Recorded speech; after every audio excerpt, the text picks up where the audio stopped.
Olá pessoal, para quem não me conhece, meu nome é Akira Saito e vamos para mais um vídeo, mais um bate-papo sobre Budô. E hoje vamos falar sobre graduações no Japão para crianças. Acredito que todos já devam ter visto, né, alguns vídeos que são famosos no YouTube, TikTok, que é aquelas criancinhas fazendo kata e todo mundo fica impressionado com a qualidade técnica e também por crianças tão pequenas e estarem portando já ali uma faixa preta.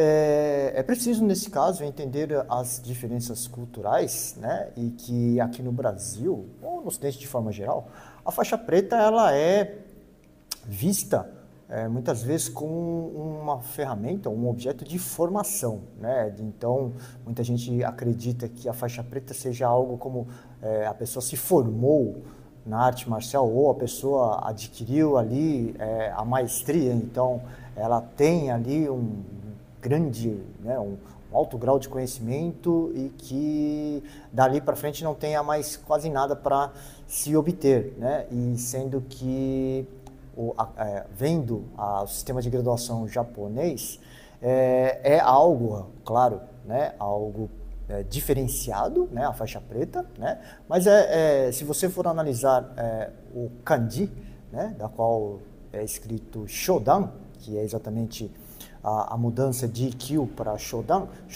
Sho é o kanji de início, né? Então, dali é exatamente você se tornar faixa preta simboliza exatamente o início do caminho, né? Então, dali para frente é algo que você realmente se prontificou, né? Você teve até o EQ para, vamos dizer assim, né, a grosso modo, fazer um test drive dentro da arte marcial, né? E você pleitear o exame para Shodan significa então que você adquiriu ali uma perspectiva de que você vai realmente cumprir a jornada, né, o caminho da arte marcial, neste caso aí do Karatê, né? Então o Shodan dentro do Karatê Do é algo para ser pensado como iniciado um longo caminho de conhecimento, de aprendizado e de aperfeiçoamento, isso tanto técnico como, né, mental e espiritual.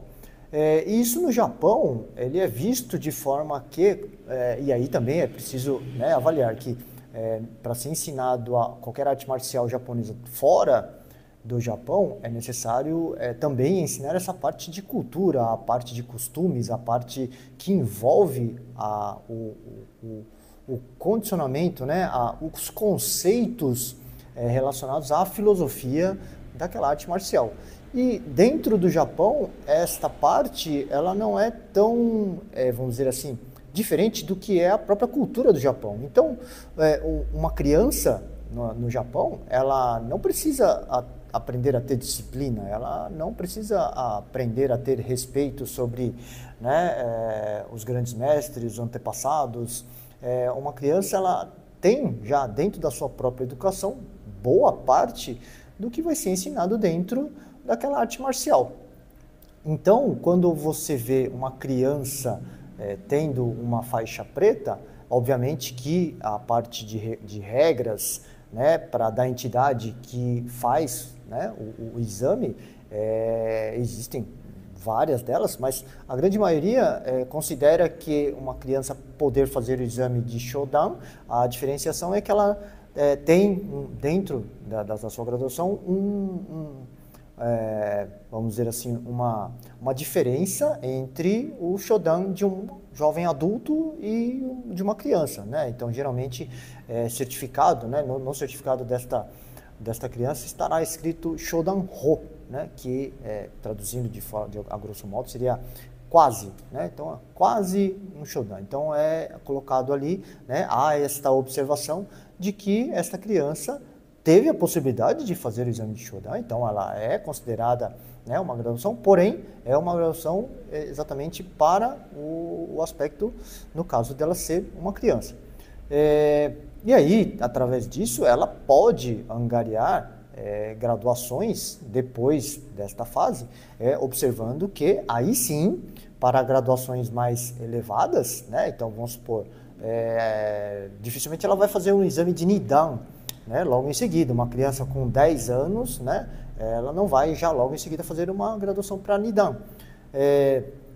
Porque aí sim, né, vai caracterizar as idades mínimas, porque aí você já não está falando de algo inicial, né? Aí você já está exatamente avaliando o contexto técnico e responsabilidade perante a idade. Então, para estas graduações, sim, há uma idade mínima.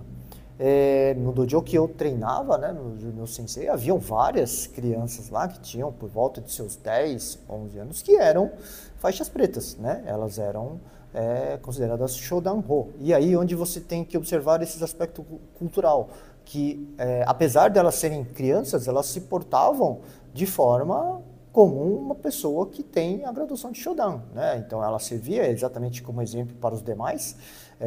A parte de disciplina, respeito, né, Reigi, era algo realmente condizente com a sua graduação, né? Então, dentro do Japão, isso não o fator idade, neste caso, não é um empecilho para a graduação de Shodan, né? Shodan-ho, né? Então, você estar portando uma faixa preta.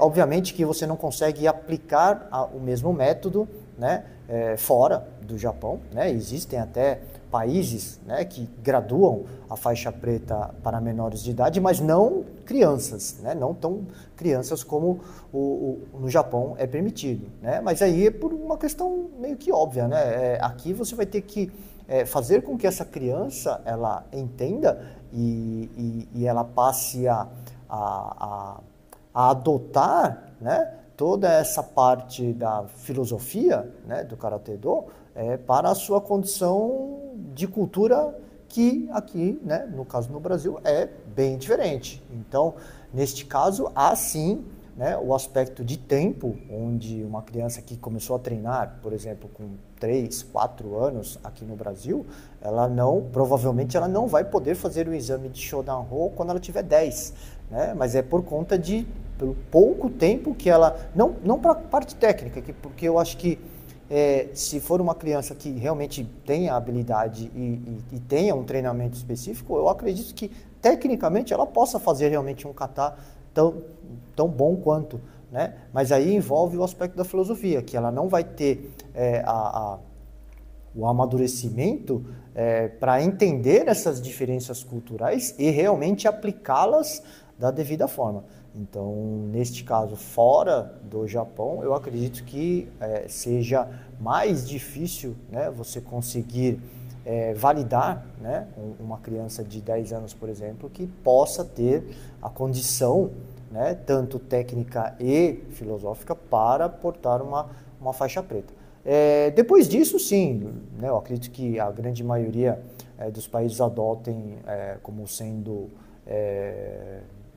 uma idade mínima, por volta ali dos seus 15 anos, né? Então, eu acho que a partir desta idade, para uma criança que de repente começou muito cedo a treinar Karatê-do e teve, né, o devido acompanhamento para que essa criança não se desenvolvesse somente na parte técnica, né? Porque é importante também, muitas crianças elas começam a treinar Karatê cedo, mas elas se apega muito mais ao lado competitivo, né, do que realmente a parte tradicional. Então, se uma criança com 5 anos começou a treinar e aos 10 ela está competindo arduamente ali, mas dentro do contexto de treinamento, dentro do dojo, ela não tem esse acompanhamento em relação às raízes, à cultura, às tradições, acredito que com 15 anos ela não tenha o amadurecimento necessário para portar, né, no caso, uma faixa preta, né, e ser considerada um Shodan-ho, né? Mas isso somente por conta de falta de maturidade, de amadurecimento no contexto que eu vejo de suma importância, né, essa parte de cultura, essa parte do Budô, né, das raízes, né? Então, acho que para jovens que estejam fora do Japão, isso seja um tanto mais difícil. Eu queria saber de vocês, né, o que vocês acham a respeito disso, né? Claro, né, vocês podem discordar do que eu estou dizendo. Sempre peço somente com educação e respeito. Afinal de contas, aqui nós temos um canal de Budô e aqui respeito e educação é algo primordial. Queria pedir também para vocês, né, cumprirem todos os protocolos, né, aqui do YouTube, né, curtam, comentem, né, compartilhem esse vídeo com o seu amigo, né, com as pessoas que de repente, né, tenham essa ideia de por que no Japão tem crianças faixas pretas, né? Queria agradecer também a todos os, né, os novos inscritos. Nosso canal ainda é pequeno, está crescendo, né, e isso graças, né, a todo mundo que está se inscrevendo no nosso canal. Deixo aqui o meu agradecimento, nos vemos num próximo vídeo, até mais.